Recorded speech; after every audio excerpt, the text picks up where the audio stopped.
කොට එකතු වෙලා ඉන්නේ රියෝ කම්පියුටර්ස් ඉතින් ගෙන තව Photoshop ටියුටෝරියල් එකක් විදියට. මේකේ අපි තාම Photoshop editing වලට ගියේ නෑ. මේකෙත් අපි කතා කරන්නේ Photoshop දැන් editing වලට මූලික අවශ්‍ය වෙන තව දෙයක් තමයි අපි normal editing වලට ගත්තම හුඟක් අය මම දැකලා තියෙන දෙයක් තමයි හරි font choice එකක් නැහැ කියලා.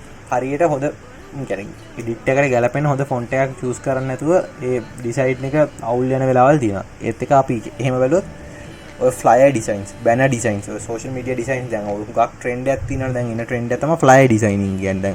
දැන් ඉස්සර හුඟක් marketing කරේ physically marketing methods දැන් හුඟක් social media through කරන ඒවනේ තියෙන්නේ. දැන් ඒ methods වලින් වර හුඟක් දැන් trend එකක් කරලා තිනවා flyer designs. flyer designs වලට හුඟක් අය editors ලා යොමු වෙලා තිනවා, designers ලා එහෙම හුඟක් සමා වෙන editors ලා නෙවෙයි designers ලා හුඟක් යොමු වෙලා ඉන්නවා. එහෙම මේ designers ලාට හුඟක් තියෙන මම දැකපු ගැටලුවක් තමයි හරි ෆොන්ට් එක හරියට ගැලපෙන තීම් එකට ගැලපෙන ෆොන්ට් එකක් නෙමෙයි යූස් කරන්නේ. සහ වක්කාය ගාව තියෙන ඉතාම සීමිත මේ ෆොන්ට් සංඛ්‍යාව. ඒකත් එක්කම නිකන් අර අපි ලොකු පරාසයක ෆොන්ට් සංඛ්‍යා එකිනෙකට වෙනස් උගක් ලොකු ෆොන්ට් එක ඇත්තටම වටිනවා. දැන් එහෙම ෆොන්ට් වල වැදගත් එකත් එක්ක උගක් අයට ෆොන්ට් හරියට ෆ්‍රී හොයාගන්න සයිට් එකක් නැහැ. ඒක ලොකු ප්‍රශ්නයක් වෙලා තියෙනවා. දැන් එකට සොලියුෂන් එකක් විදිහට අපි මේ වීඩියෝ එකේ මොකක්ද කතා කරනවා ෆ්‍රී ෆොන්ට් ගන්න පුළුවන් හොඳ සයිට් එකක් ගැන. මේක ඇත්තටම උගක් සේෆ්. මාත් දැන් අවුරුදු ගණන් කිසි මේ පර්සනල් යූස් කරන සයිට් එකක්. සයිට් එකේ නම dafont.com. dafont.com. මේ සයිට් එක normally මේ වගේ ඉන්ටර්ෆේස් එකක් තමයි බලන්න තියෙන්නේ. තම සිම්පල් ඉන්ටර්ෆේස් එකක් තියෙන්නේ. මහා ලොකුවට මේ වලට අරන් නැහැ. මේ ඇඩ්ස් උනත් එනවා සෑහෙන්න අඩුයි. කිසි ප්‍රශ්නයක් නැහැ. අඩු data ප්‍රමාණයක් යූස් කරන හොඳ සයිට් එකක්. මේකේ දැන් අපි මුලින්ම ගියාම හම්බෙන හෝම් පේජ් එක මේ වගේ. මේකේ නිකන් එක එක කැටගරිස් වල ෆොන්ට්ස් තියෙනවා. ඒත් එක්කම බලුවම දැන් අපි මේකේ දැන් අපි normally දැන් use කරන basic fonts තියෙන දැන් sans serif. දැන් sans serif එක අපි ක්ලික් කරමුකෝ. sans serif එක දැන් එහෙම ගියාම අපි normally use කරන fonts තියෙනවා දැන්.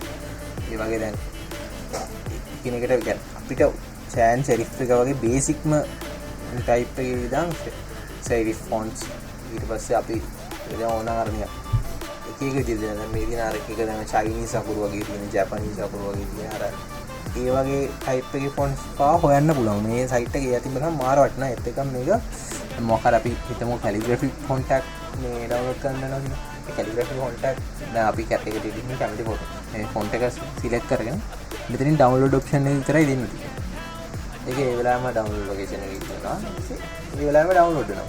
ඇති දෙයක් නෑ. මාර simple මේ site එක use කරනවා නම් කියන්නේ beginner කෙනෙක් වුණත් මේකේ intermediate හරි master කෙනෙක් වුණත් මේ මම කියනවා මේ site එක recommend කරනවා. මේක හොඳම හොඳ site එකක් මේ Photoshop editing වලට පටන් ගන්න කෙනෙක්ට. පටන් ගන්න නෙවෙයි ඕනම කෙනෙක්ට හොඳයි. මේ site එක safe.